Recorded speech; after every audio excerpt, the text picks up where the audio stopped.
हरे कृष्णा। जय श्री हरि।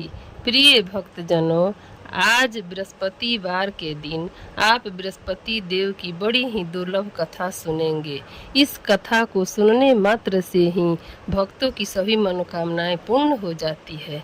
तो आइए बड़ी ही श्रद्धा और प्रसन्न चित्त मन से कथा को सुनते हैं। प्राचीन समय की बात है। भारत में एक राजा राज्य करता था। वह बड़ा प्रतापी तथा दानी था। वह नित्य प्रति मंदिर में भगवत दर्शन करने जाता था। वह ब्राह्मण और गुरु की सेवा किया करता था। उसके द्वार से कोई भी याचक निराश होकर नहीं लौटता था। वह प्रत्येक गुरुवार को व्रत रखता एवं पूजन करता था। हर दिन गरीबों की सहायता करता था। परंतु यह सब बातें उसकी रानी को अच्छी नहीं लगती थी। वह न व्रत करती और न किसी को एक भी पैसा दान में देती थी। वह राजा से भी ऐसा करने को मना किया करती थी। एक समय की बात है कि राजा शिकार खेलने वन को चले गए।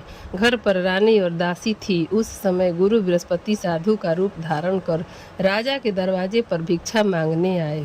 साधु ने रानी से भिक्षा मांगी तो वह कहने लगी, हे साधु महाराज, मैं इस दान और पुण्य से तंग आ गई हूँ। इस कार्य के लिए तो मेरे पतिदेव ही अब बहुत हैं। अब आप ऐसी कृपा करें कि सारा धन नष्ट हो जाए तथा मैं आराम से रह सकूं। साधु रूपी बृहस्पति देव ने कहा, हे देवी, तुम बड़ी विचित्र हो। संतान और धन से कोई दुखी नहीं होता, इसको सभी चाहते हैं। पापी भी पुत्र और धन की इच्छा करता है। अगर तुम्हारे पास धन अधिक है तो भूखे मनुष्य को भोजन कराओ, प्याऊ लगवाओ, ब्राह्मणों को दान दो, धर्मशालाएं बनवाओ, कुआं, तालाब, बावड़ी, बाग, बगीचे आदि का निर्माण कराओ तथा निर्धनों की कुंवारी कन्याओं का विवाह कराओ। साथ ही यज्ञ आदि करो। इस प्रकार के कर्मों से आपके कुल का और आपका नाम परलोक में सार्थक होगा एवं स्वर्ग की प्राप्ति होगी। परंतु रानी साधु की इन बातों से खुश नहीं हुई। उसने कहा, हे साधु महाराज, मुझे ऐसे धन की आवश्यकता नहीं जिसको मैं अन्य लोगों को दान दूं तथा जिसको रखने और संभालने में ही मेरा सारा समय नष्ट हो जाए। साधु ने कहा, हे देवी, यदि तुम्हारी ऐसी ही इच्छा है तो जैसा मैं तुम्हें बताता हूँ तुम वैसा ही करना। बृहस्पतिवार के दिन घर को गोबर से लिपना, अपने केसों को पीली मिट्टी से धोना, केसों को धोते समय स्नान करना, राजा से कहना वह हजामत करवाए, भोजन में मांस मदिरा खाना, कपड़े धोबी के यहाँ धुलने देना। इस प्रकार 7 बृहस्पतिवार करने से तुम्हारा धन नष्ट हो जाएगा। यह कहकर साधु महाराज रूपी बृहस्पति देव अंतर्ध्यान हो गए। रानी ने साधु के कहने के अनुसार 7 बृहस्पतिवार तक वैसा ही करने का विचार किया। साधु के बताए अनुसार कार्य करते हुए केवल 3 बृहस्पतिवार ही बीते थे कि उसकी समस्त धन संपत्ति नष्ट हो गई। भोजन के लिए दोनों समय परिवार तरसने लगा तथा सांसारिक भोगों से दुखी रहने लगा। तब वह राजा रानी से कहने लगा कि हे रानी, तुम यहाँ पर रहो, मैं दूसरे देश को जाता हूँ, क्योंकि यहाँ पर मुझे सभी मनुष्य जानते हैं, इसलिए मैं यहाँ कोई कार्य नहीं कर सकता।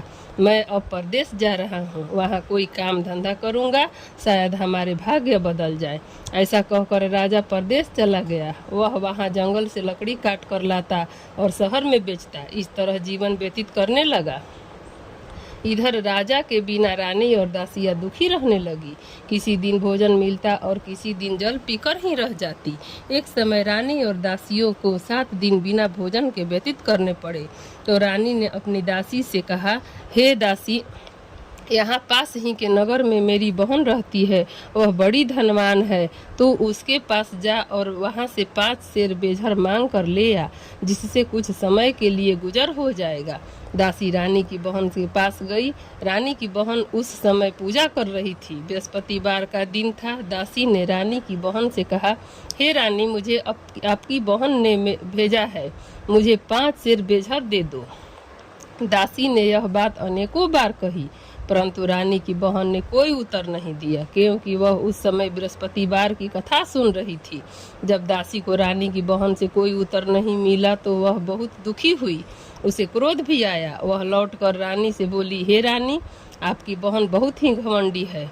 वह छोटों लोगों से बातें भी नहीं करती। मैंने उससे कहा तो उसने कोई उत्तर नहीं दिया। मैं वापस चली आई। रानी बोली, हे दासी, इसमें उसका कोई दोष नहीं है। जब बुरे दिन आते हैं तब कोई सहारा नहीं देता। अच्छे बुरे का पता विपत्ति में ही लगता है। जो ईश्वर की इच्छा होगी वही होगा। यह सब हमारे भाग्य का दोष है। उधर रानी की बहन ने सोचा कि मेरी बहन की दासी आई थी, परंतु मैं उससे नहीं बोली, इससे वह बहुत दुखी हुई होगी।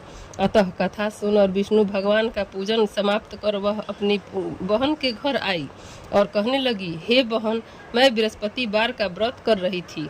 तुम्हारी दासी हमारे घर गई थी, परंतु जब तक कथा होती है तब तक हम लोग न उठते हैं और न बोलते हैं, इसलिए मैं नहीं बोली। कहो दासी क्यों गई थी? रानी बोली, बहन, हमारे घर अनाज नहीं था, वैसे तुमसे कोई बात छिपी नहीं है। इस कारण मैंने दासी को तुम्हारे पास 5 सेर बेझर लेने के लिए भेजा था। रानी की बहन बोली, बहन देखो, बृहस्पति भगवान सबकी मनोकामना पूर्ण करते हैं। शायद तुम्हारे घर में अनाज रखा हो। यह सुनकर दासी घर के अंदर गई तो वहां उसे एक घड़ा बेझर का भरा मिल गया। उसे बड़ी हैरानी हुई, क्योंकि उसने एक एक बर्तन देख लिया था। उसने बाहर आकर रानी को बताया। दासी अपनी रानी से कहने लगी, हे रानी, देखो, वैसे हमको जब अन्न नहीं मिलता तो हम रोज ही व्रत करते हैं। अगर इनसे इस व्रत की विधि और कथा पूछ ली जाए तो उसे हम भी किया करेंगे। दासी के कहने पर रानी ने अपनी बहन से बृहस्पतिवार व्रत के बारे में पूछा। उसकी बहन ने बताया, हे रानी बहन, बृहस्पतिवार को सूर्योदय से पूर्व उठकर स्नान करके बृहस्पतिवार का व्रत करना चाहिए, लेकिन उस दिन सिर नहीं धोना चाहिए। बृहस्पतिवार के व्रत में चने की दाल और मुनक्कों से विष्णु भगवान का केले के वृक्ष की जड़ में पूजन करे तथा दीपक जलावे। उस दिन एक ही समय भोजन करे। भोजन पीले खाद्य पदार्थ का करे तथा कथा सुने। इस प्रकार करने से गुरु भगवान प्रसन्न होते हैं। अतः अन्न, पुत्र, धन देते हैं, मनोकामना पूर्ण करते हैं। व्रत और पूजन की विधि बताकर रानी की बहन अपने घर लौट गई। रानी और दासी दोनों ने निश्चय किया कि वे बृहस्पति देव भगवान का पूजन जरूर करेंगी। 7 दिन बाद जब बृहस्पतिवार आया तो उन्होंने व्रत रखा। गुड़साल में जाकर चना और गुड़ बीन लाई तथा उसकी दाल से केले की जड़ में विष्णु भगवान की पूजन किया। अब भोजन पीला कहाँ से आए? दोनों बड़ी दुखी हुई, परंतु उन्होंने व्रत किया था, इस कारण बृहस्पति देव भगवान प्रसन्न थे। एक साधारण व्यक्ति के रूप में वे 2 थालों में सुंदर पीला भोजन लेकर आए और दासी को देकर बोले, हे दासी, यह भोजन तुम्हारे और रानी के लिए है, तुम दोनों करना। दासी भोजन पाकर बड़ी प्रसन्न हुई और रानी से बोली, रानी जी, भोजन कर लो। रानी को भोजन आने के बारे में कुछ पता नहीं था, इसलिए वह दासी से बोली, जा तू ही भोजन कर ले, क्योंकि तू हमारी व्यर्थ में हंसी उड़ाती है। दासी बोली, एक व्यक्ति भोजन दे गया है। रानी कहने लगी, वह भोजन तेरे लिए ही दे गया है, तू ही भोजन कर। दासी ने कहा, वह व्यक्ति हम दोनों के लिए 2 थालों में भोजन दे गया है, इसलिए मैं और आप दोनों ही साथ साथ भोजन करेंगी। फिर दोनों ने गुरु भगवान को नमस्कार कर भोजन प्रारंभ किया। इसके बाद वे प्रत्येक बृहस्पतिवार को गुरु भगवान का व्रत और पूजन करने लगी। बृहस्पति भगवान की कृपा से उनके पास धन हो गया, परंतु रानी फिर पहले की तरह आलस्य करने लगी। तब दासी बोली, देखो रानी, तुम पहले से भी इस प्रकार आलस्य करती थी। तुम्हें धन को रखने में कष्ट होता था, इस कारण सभी धन नष्ट हो गया। अब गुरु भगवान की कृपा से धन मिला है तो तुम्हें आलस्य होता है। बड़ी मुसीबतों के बाद हमने यह धन पाया है, इसलिए हमें दान या पुण्य करना चाहिए। तुम भूखे मनुष्यों को भोजन कराओ, प्याऊ लगवाओ, ब्राह्मणों को दान दो, कुआं, तालाब, बावड़ी आदि का निर्माण कराओ, मंदिर पटशाला बनवा कर दान दो, कुंवारी कन्याओं का विवाह करवाओ। धन को शुभ कार्यों में खर्च करो, जिससे तुम्हारे कुल का यश बढ़े तथा स्वर्ग प्राप्त हो और पितृ प्रसन्न हो। दासी की बात मानकर रानी ने इसी प्रकार के कर्म करने प्रारंभ किए, जिससे उनका काफी यश फैलने लगा। एक दिन रानी और दासी आपस में विचार करने लगी कि न जाने राजा किस दशा में होंगे, उनकी कोई खोज खबर नहीं है। गुरु भगवान से उन्होंने प्रार्थना की और भगवान ने रात्रि में राजा को स्वप्न में कहा, हे राजा, उठ, तेरी रानी तुझको याद करती है, अब अपने देश को लौट जा। राजा प्रातः काल उठकर जंगल से लकड़ियां काट कर लाने के लिए जंगल की ओर चल पड़ा। जंगल से गुजरते हुए वह सोचने लगा, रानी की गलती से उसे कितने दुख भोगने पड़े। राजपाट छोड़कर उसे जंगल में आकर रहना पड़ा। जंगल से लकड़ियां काट कर उन्हें बेचकर गुजारा करना पड़ा। उसी समय उस जंगल में बृहस्पति देव एक साधु का रूप धारण कर आए और राजा के पास आकर बोले, हे लकड़हारे, तुम इस सुनसान जंगल में किस चिंता में बैठे हो? तुम मुझे बतलाओ। यह सुन राजा के नेत्रों में जल भर आया और साधु की वंदना कर बोला, हे प्रभु, आप सब कुछ जानने वाले हैं। इतना कहकर राजा ने साधु को अपनी संपूर्ण कहानी सुना दी। महात्मा दयालु होते हैं। वे राजा से बोले, हे राजा, तुम्हारी पत्नी ने बृहस्पति देव के प्रति अपराध किया था, जिसके कारण तुम्हारी यह दशा हुई है। अब तुम किसी प्रकार की चिंता मत करो, भगवान तुम्हें पहले से अधिक धन देंगे। देखो, तुम्हारी पत्नी ने बृहस्पतिवार का व्रत करना प्रारंभ कर दिया है। अब तुम भी बृहस्पतिवार का व्रत करके चने की दाल व गुड़ जल के लोटे में डालकर केले का पूजन करो, फिर कथा कहो या सुनो। भगवान तुम्हारी सब मनोकामनाओं को पूर्ण करेंगे। साधु को प्रसन्न देखकर राजा बोला, हे प्रभु, मुझे लकड़ी बेचकर इतना पैसा भी नहीं बचता जिससे भोजन करने के उपरांत कुछ बचा सकूं। मैंने रात्रि में अपनी रानी को व्याकुल देखा है। मेरे पास कोई साधन नहीं जिससे समाचार जान सकूं। फिर मैं बृहस्पति देव की क्या कहानी कहूं? मुझको तो कुछ भी मालूम नहीं है। साधु ने कहा, हे राजा, तुम किस बात की चिंता मत करो। बृहस्पतिवार के दिन तुम रोजाना की तरह लकड़ियां लेकर शहर में जाओ।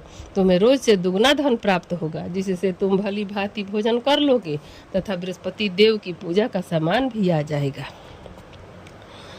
राजा फिर कथा सुनाने लगे। प्राचीन काल में एक बहुत ही निर्धन ब्राह्मण था। उसके कोई संतान नहीं थी। वह नित्य पूजा पाठ करता, परंतु उसकी स्त्री बहुत ही मलिनता के साथ रहती थी।